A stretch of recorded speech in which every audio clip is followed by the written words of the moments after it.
Salut à tous! Aujourd'hui dans ma vidéo je vais vous parler du sanatorium de Waverly Hills.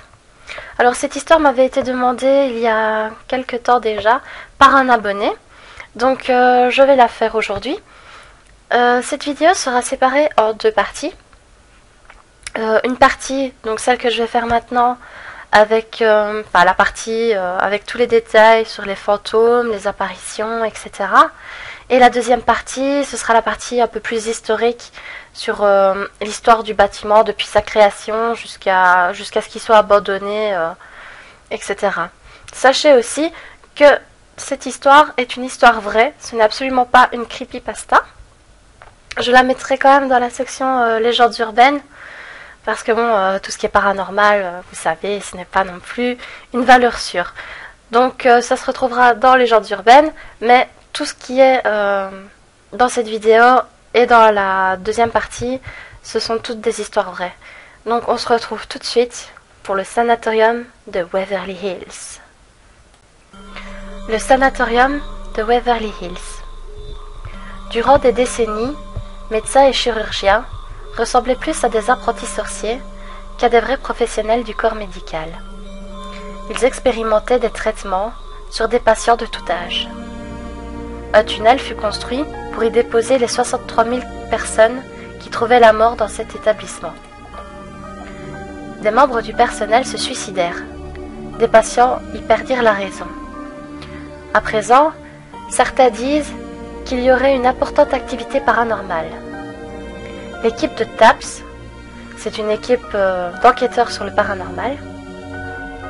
Donc l'équipe de TAPS y avait même fait des recherches en 2006 et en 2007 pour vérifier la véracité de ces rumeurs.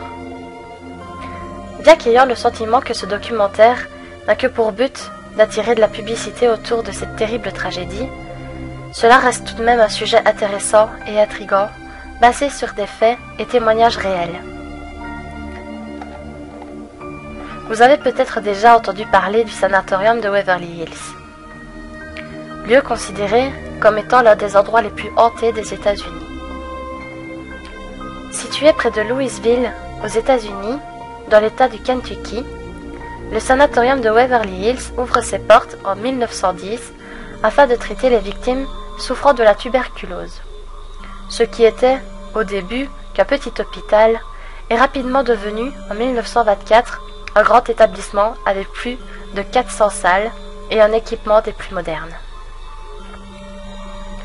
L'établissement ferme ses portes en 1961, mais les ouvre à nouveau en 1962, pour les refermer définitivement en 1982, laissant place au vandalisme. De nombreuses histoires circulent au sujet des mauvais traitements infligés aux patients. Ceux qui y étaient internés n'avaient aucune possibilité de sortir, pour cause de quarantaine. Environ 63 000 personnes y sont mortes après avoir été victimes d'expériences supposées médicales. Des expériences telles que la thoracoplastie, qui consistait à scier les côtes pour que les poumons se dilatent.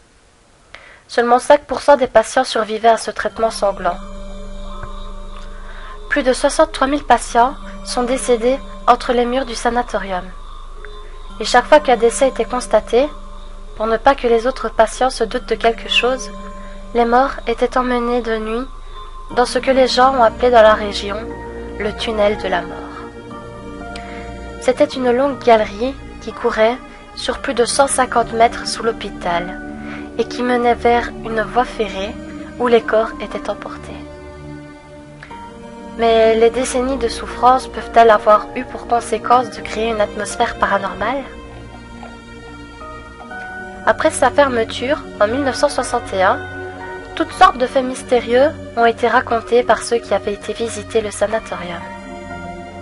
Les ombres, les lumières volantes et les chuchotements font partie de ces récits. Il paraît que tôt le matin, si vous marchez près de la cafétéria, vous pouvez sentir le faible arôme des petits déjeuners.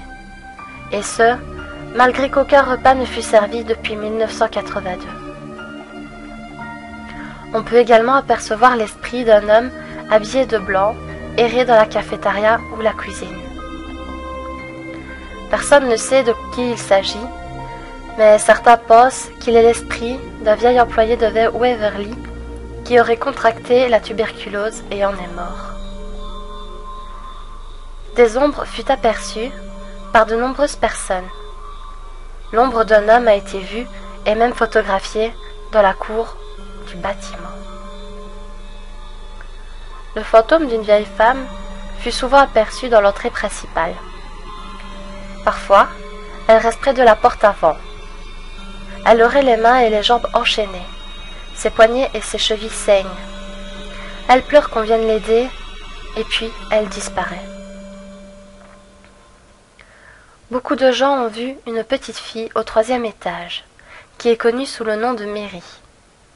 Certains disent qu'elle joue avec une balle. D'autres ont seulement entendu la balle rebondir sur le plancher. Ce rebondissement de balle fut aussi attribué à un petit garçon. Un homme dit qu'il a déjà rencontré une petite fille qui n'avait pas l'air normal.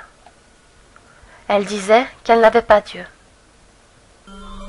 L'homme fut tellement terrifié qu'il n'a plus jamais voulu retourner à l'intérieur du sanatorium. Sur le toit de l'hôpital, certains ont entendu des enfants chanter. Mais pourquoi des esprits seraient-ils sur le toit?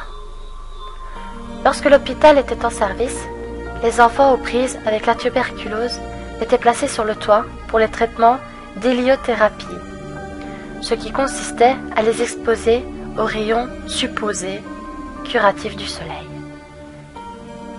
Le 4e étage est considéré comme étant le secteur le plus effrayant et le plus actif de l'hôpital. Des gens y ont vu des ombres, des apparitions de personnes marchant dans le corridor et entendu des portes claquer fréquemment, et ce, pour aucune raison apparente. Des voix ont souvent été entendues le long du tunnel de la mort. D'autres phénomènes. Un garde a vu une tête flotter dans une salle tard la nuit. Il a crié et s'est précipité en bas, où il est sorti en trombe. Il n'est plus jamais revenu au sanatorium.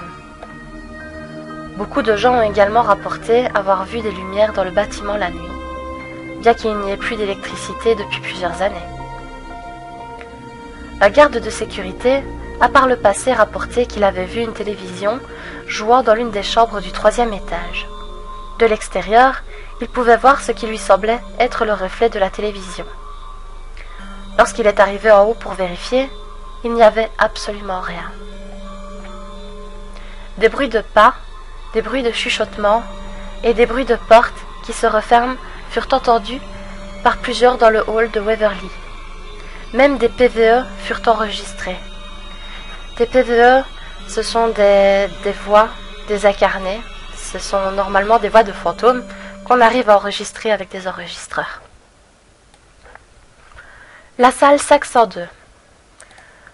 L'une des légendes les plus célèbres concernant le sanatorium de Waverly Hills est celle de la salle 502 au 5e étage de l'établissement. Il y a beaucoup de variations, mais la légende raconte la tragédie de 2 infirmières qui s'y seraient suicidées. La salle 502 a attiré bon nombre de curieux et de chercheurs. Certains d'entre eux ont vu des ombres se déplacer par les fenêtres et entendu des voix dire « Sortez ». Il y a beaucoup de spéculations au sujet du 5e étage. Mais ce qu'on sait, c'est que des patients atteints de tuberculose et mentalement aliénés ont séjourné à cet étage. En 1928, l'infirmière principale a été retrouvée pendue au plafond de la salle 502. Selon de plus amples recherches, elle était âgée de 29 ans, était célibataire et enceinte.